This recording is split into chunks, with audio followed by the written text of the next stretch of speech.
नमस्कार विद्यार्थी मित्रांनो, MPSC जागरणवर आपले सहर्ष स्वागत आहे। आज आहे 7 ऑगस्ट 2026 आणि आजच्या दैनिक चालू घडामोडींवर आधारित महत्त्वाचे प्रश्न आपण या व्हिडिओमध्ये पाहणार आहोत। तरी सर्वप्रथम जर आपण नवीन असाल तर चॅनलला अवश्य सबस्क्राइब करा। चला तर मग आजच्या व्हिडिओला सुरुवात करूया। प्रश्न 1, नुकताच 81वा हिरोशिमा दिन कधी साजरा करण्यात आला? याचे अचूक उत्तर आहे पर्याय बी, 6 ऑगस्ट। स्पष्टीकरण: 81वा हिरोशिमा दिन 6 ऑगस्ट 2026 रोजी साजरा करण्यात आला आहे। हा दिवस 6 ऑगस्ट 1945 रोजी दुसऱ्या महायुद्धादरम्यान जपानच्या हिरोशिमा शहरावर टाकण्यात आलेल्या अणुबॉम्ब लिटिल बॉय च्या वर्धापन दिनाची आणि त्याच्या भीषणतेची आठवण करून देतो। हा दिवस साजरा करण्याचा मुख्य उद्देश अण्वस्त्रांच्या विनाशकारी परिणामांबद्दल जागरूकता पसरवणे आणि जगात शांतता व अण्वस्त्र निःशस्त्रीकरणाला प्रोत्साहन देणे हा आहे। प्रश्न 2, नुकतेच कोणत्या राज्य सरकारने सर्व ग्रामपंचायतींमध्ये बालस्नेही गावे स्थापन करण्यासाठी एक सर्वसमावेशक नियमावली विकसित केली आहे? याचे अचूक उत्तर आहे पर्याय सी, कर्नाटक। स्पष्टीकरण: नुकतेच कर्नाटक राज्य सरकारने सर्व ग्रामपंचायतींमध्ये बालस्नेही गावे स्थापन करण्यासाठी एक सर्वसमावेशक नियमावली विकसित केली आहे। कर्नाटक राज्याची माहिती: राजधानी बेंगळुरू, मुख्यमंत्री डी.के. शिवकुमार, राज्यपाल थावरचंद गेहलोत। आता पाहू कर्नाटकशी संबंधित इतर चालू घडामोडी। कर्नाटक सरकारने भारतातील पहिल्या सरकारी AI विद्यापीठाच्या स्थापनेची घोषणा केली। एरो इंडिया 2027 नावाच्या आशियातील सर्वात मोठ्या एअरशोच्या 16व्या आवृत्तीचे आयोजन बेंगळुरू येथे केले जाईल। गंभीरपणे वाळल्यामुळे चर्चेत आलेली मलप्रभा नदी प्रामुख्याने कर्नाटकात वाहते। राजोलीबांडा डायव्हर्जन प्रकल्प कर्नाटकात उभारण्यात आला आहे। बेंगळुरू स्थित सरकारी AI स्टार्टअप सर्वम AI भारताचा 130वा युनिकॉर्न बनला।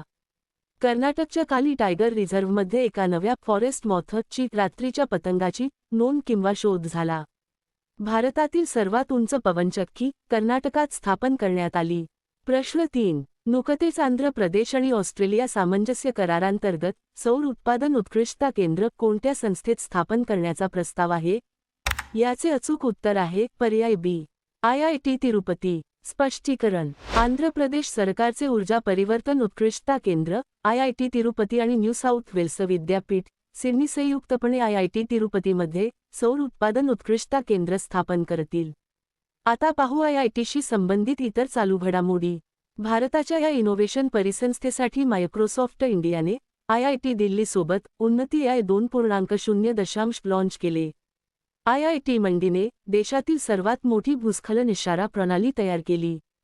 हवामान आणि भौगोलिक माहितीच्या आधारे डेंग्यूच्या धोक्याचे मूल्यमापन करण्यासाठी IIT खरगपूरने क्लायमेट मॉडेल विकसित केले। भारतातील पहिले अणु अभियांत्रिकी डिझाईन उत्कृष्टता केंद्र IIT हैदराबादमध्ये स्थापन केले जाईल। QS वर्ल्ड युनिव्हर्सिटी रँकिंग 2027 मध्ये IIT दिल्लीला भारतातील सर्वोच्च शिक्षण संस्था म्हणून घोषित करण्यात आले। प्रश्न 4, नुकतीच केंद्रीय गृहसचिव म्हणून कोणाची नियुक्ती करण्यात आली आहे? याचे अचूक उत्तर आहे पर्याय सी, गोविंद मोहन। स्पष्टीकरण: वरिष्ठ IAS अधिकारी गोविंद मोहन सध्या केंद्रीय गृहसचिव पदावर कार्यरत आहेत। त्यांनी ऑगस्ट 2024 मध्ये अजय कुमार भल्ला यांची जागा घेत केंद्रीय गृहसचिव पदाचा पदभार स्वीकारला होता। आता पाहू इतर महत्त्वाच्या नियुक्त्या। नगलखम जथोम गंगटे यांची मेक्सिकोमध्ये भारताचे पुढील राजदूत म्हणून नियुक्ती करण्यात आली।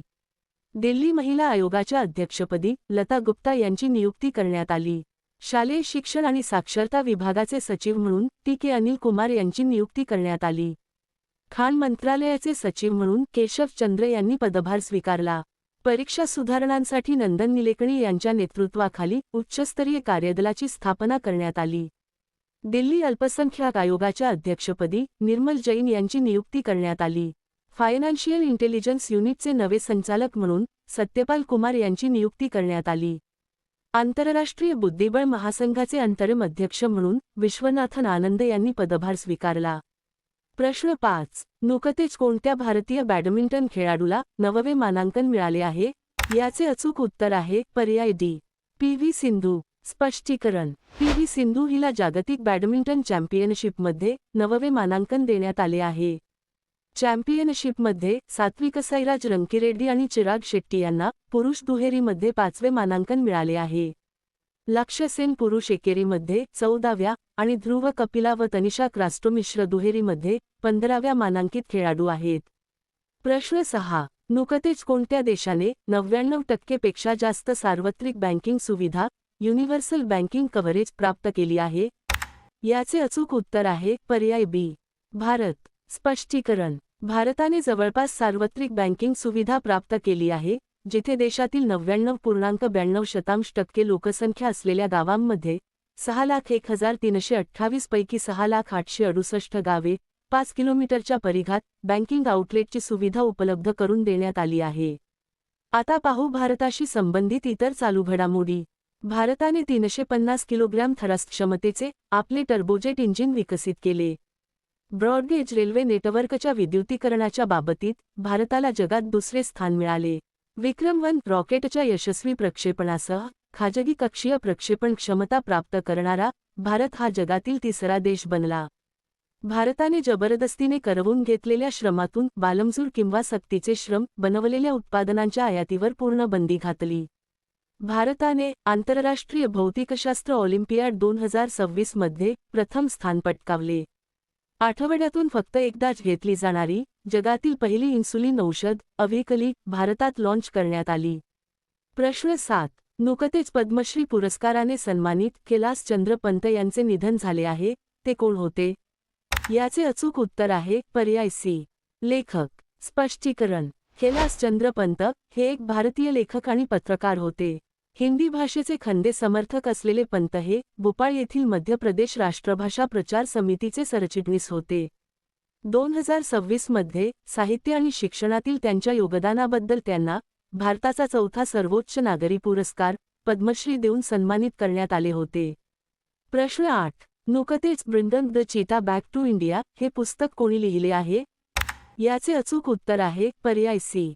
प्रशांत अग्रवाल. स्पष्टीकरण. Bringing the cheetah back to India हे पुस्तक भारतीय मुत्सद्दी आणि नामिबियातील भारताचे उच्चायुक्त प्रशांत अग्रवाल यांनी लिहिले आहे. प्रश्न 9. नुकतीच ब्रिक्स भ्रष्टाचारविरोधी कार्यगटाची दुसरी बैठक कोठे पार पडली? याचे अचूक उत्तर आहे पर्याय बी. हैदराबाद. स्पष्टीकरण. ब्रिक्स भ्रष्टाचारविरोधी कार्यगटाची दुसरी बैठक नुकतीच हैदराबाद, तेलंगणा येथे पार पडली. ही बैठक भारताच्या अध्यक्षतेखालील लवचिकता, नवोन्मेष, सहकार्य आणि स्थिरतेसाठी उभारणी या संकल्पनेवर आधारित होती. प्रश्न 10. नुकतेच कोणत्या भारतीय शहराने युनेस्को क्रिएटिव्ह सिटी आणि वर्ल्ड क्राफ्ट सिटी असा प्रतिष्ठित दर्जा प्राप्त केला आहे? याचे अचूक उत्तर आहे पर्याय सी. श्रीनगर. स्पष्टीकरण. श्रीनगर हे त्याच्या वैशिष्ट्यपूर्ण हस्तकला आणि हातमाग उत्पादनांसाठी प्रसिद्ध आहे. 14व्या शतकापासूनच हे शहर आपल्या समृद्ध कलाशिल्प परंपरा आणि वारशासाठी ओळखले जाते. सध्या या शहरात हजारो कारागीर विविध कला हस्तकला प्रकारांमध्ये निपुण आहेत. प्रश्न 11. नुकतेच केंद्रीय कॅबिनेट सचिव म्हणून कोणाची नियुक्ती करण्यात आली आहे? याचे अचूक उत्तर आहे पर्याय सी. टी.व्ही. सोमनाथन. स्पष्टीकरण. सध्या भारताचे केंद्रीय कॅबिनेट सचिव डॉक्टर टी.व्ही. सोमनाथन हे आहेत. त्यांना मूळतः ऑगस्ट 2024 मध्ये 2 वर्षाच्या कालावधीसाठी या पदावर नियुक्त करण्यात आले होते. मंत्रिमंडळाच्या नियुक्ती समितीने त्यांच्या कार्यकाळात आणखी 1 वर्षाची वाढ केली आहे. प्रश्न 12. नुकतेच भारतीय रिझर्व्ह बँकेच्या कार्यकारी संचालकपदी कोणाची नियुक्ती करण्यात आली आहे? याचे अचूक उत्तर आहे पर्याय बी. मोनिशा चक्रवर्ती. स्पष्टीकरण. भारतीय रिझर्व्ह बँकेने नुकतीच 3 ऑगस्ट 2026 पासून मोनिशा चक्रवर्ती यांची नवी कार्यकारी संचालक म्हणून नियुक्ती केली आहे.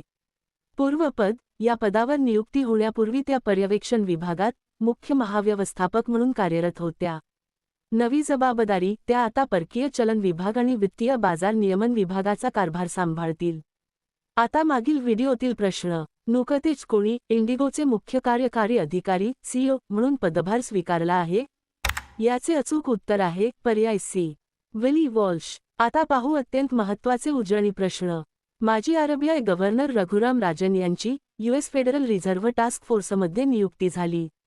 भारतातील पहिल्या आणि सर्वात खोल भू-औष्णिक विहिरींचे संचालन लडाखमध्ये सुरू झाले. इयत्ता 1ली ते 12वी पर्यंत AI कृत्रिम बुद्धिमत्ताचा मुख्य विषय म्हणून समावेश करणारे पंजाब हे भारतातील पहिले राज्य बनले. मानव हत्ती संघर्ष कमी करण्यासाठी उत्तराखंडने हत्तींना रेडिओ कॉलर घालण्याची योजना सुरू केली. मेघालयामध्ये मिशन गोल्डन स्पाईस लॉन्च करण्यात आले. ग्लासगो येथे आयोजित 2026 राष्ट्रकुल क्रीडा स्पर्धेत पदक तालिकेत ऑस्ट्रेलिया अव्वल स्थानी राहिला. जगातील सर्वात मोठा दही निर्मिती प्रकल्प पश्चिम बंगालमध्ये स्थापन केला जाईल. जपान ओपन 2026चे विजेतेपद PV सिंधू हिने जिंकले. सारनाथ हे भारताचे 45वे जागतिक वारसा स्थळ बनले आहे. सेर्गी कोरेत्स्की यांची युक्रेनचे नवे पंतप्रधान म्हणून नियुक्ती करण्यात आली. भारतातील पहिले telecom manufacturing zone TMZ Gwalior येथे स्थापन केले जाईल. वर्ल्ड ज्युनियर स्क्वॅश चॅम्पियनशिप 2026चे विजेतेपद अनाहत सिंह हिने जिंकले आहे. भारत आणि चीन सीमा व्यापार नथुला खिंडीतून पुन्हा सुरू झाला. चीनने जगातील सर्वात मोठा सुपरकंडक्टिंग मॅग्नेट तयार केला. आकांक्षा चौधरी हिने मिसेस इंडिया 2026चे विजेतेपद जिंकले. मलबार गोल्ड अँड डायमंड्सने महेंद्रसिंग धोनीला आपला ब्रँड अँबेसेडर बनवले. प्रतिष्ठित लोकमान्य टिळक राष्ट्रीय पुरस्कार अजित डोवाल यांना प्रदान केला जाईल. 14व्या दक्षिण आशियाई खेळांचे आयोजन पाकिस्तानात केले जाईल. आता तुमच्यासाठी प्रश्न. नुकतेच कोणत्या बँकेने मॅक्स फॉर सिनियर्स बचत खाते लॉन्च केले आहे? दिलेल्या पर्यायातून या प्रश्नाचे अचूक उत्तर कमेंट बॉक्समध्ये नक्की द्या. उद्या पुन्हा भेटू पुढील भागात. धन्यवाद.